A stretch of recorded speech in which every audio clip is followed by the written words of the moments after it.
Hello, everyone. I'm most excited to be on your screen again.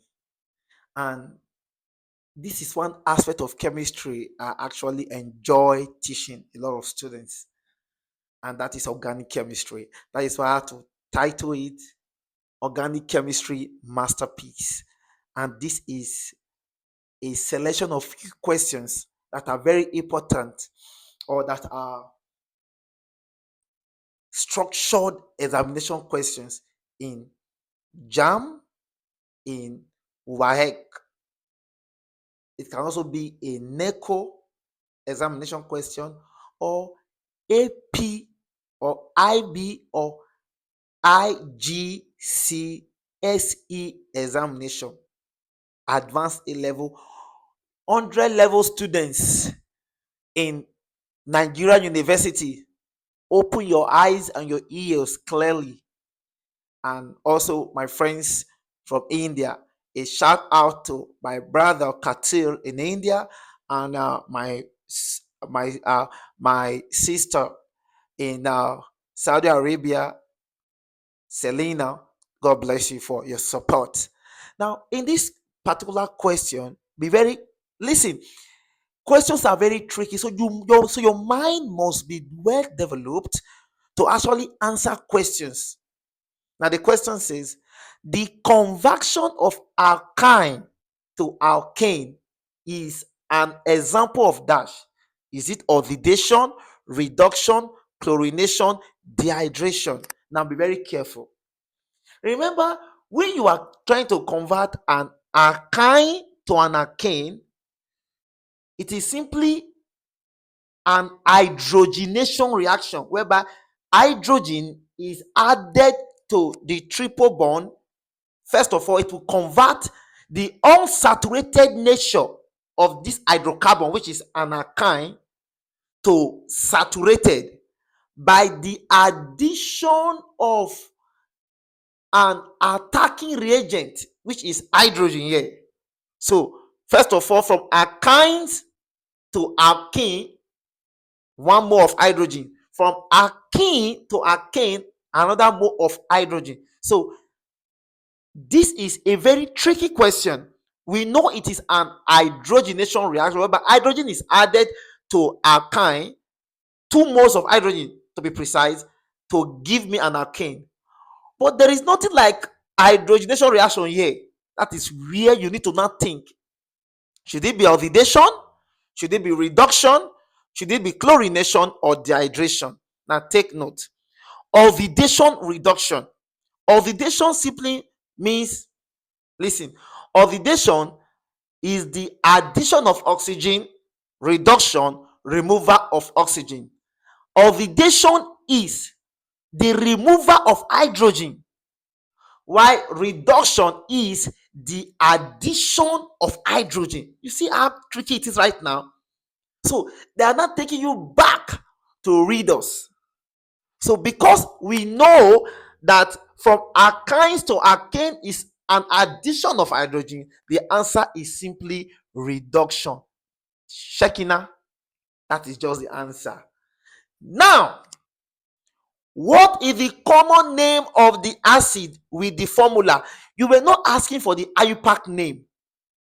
You are rather being asked of the common or trivia name. Now, this was the chemical formula C15H31COOH. Normally, the IUPAC name is simply hexadecanoic acid. But that is not what they were asking you for. They were simply asking you for the common name. Now, the common name for hexadecanoic acid is palmitic acid, which is the answer here is also B. Lauric acid has 12 carbon, which is dodecanoic acid. Valeric acid has 5 carbon, which is pentanoic acid. Stearic acid has 18 carbon, which is octadecanoic acid. So this is one very good one here. So while we continue. Now the next one is Which of the following classes of organic compounds is not having a carbonyl? Remember, when we say carbonyl, we are simply saying a carbon that is doubly attached to oxygen. Functional groups. A, is it amide? Is it ketone? Is it an esters? Or is it an amine? Very, very easy. Be calm. It's easy. Now, what do? I will have to erase the board so I can create more space here. I have to erase the board swiftly. Now, look at it. Now, let us draw the molecular formula or the structural formula of amide. Amide is simply, listen, this is an amide. This is an amide. You see now, this is a ketone.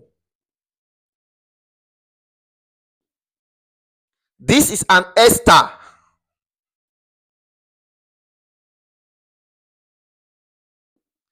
Why this is an amine, precisely a primary amine.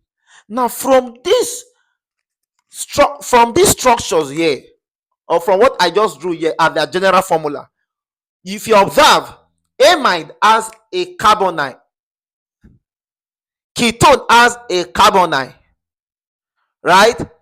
And ester also has a carbonyl, but amine does not have a carbonyl. So the correct answer here is D, and amine.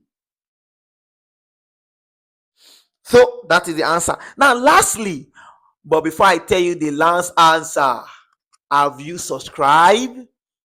Have you commented? You should comment. If this video is actually helping you, you should let us know. But I believe that this video is actually exposing you to certain secrets and revelations. Meanwhile, we are currently giving out questions, likely examination questions for most of the exams that you write. And we have solved many areas, and I've written so many textbooks that you can, of course, send me a DM, and it is also for an affordable fee. It is very cheap. I can tell you that for free, very cheap. So let us go to the last question. How many pi electrons are in? If you look at this compound now, this compound is simply called buta 1,3-diene. Don't worry, don't be confused. In our next video, I will explain more. But meanwhile, make sure you comment. Make sure you comment.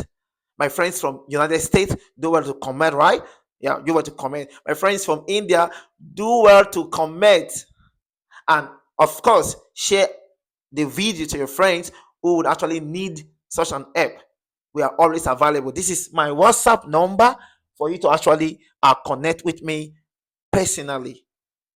Okay, so let's go. Now, how many pi electrons here? First of all, how many double bond do you have here? You have 2 double bond, which is a diene. For every double bond, you have 1 sigma and 1 pi. 1 sigma and 1 pi, meaning in this compound here, you have 2 pi bonds here.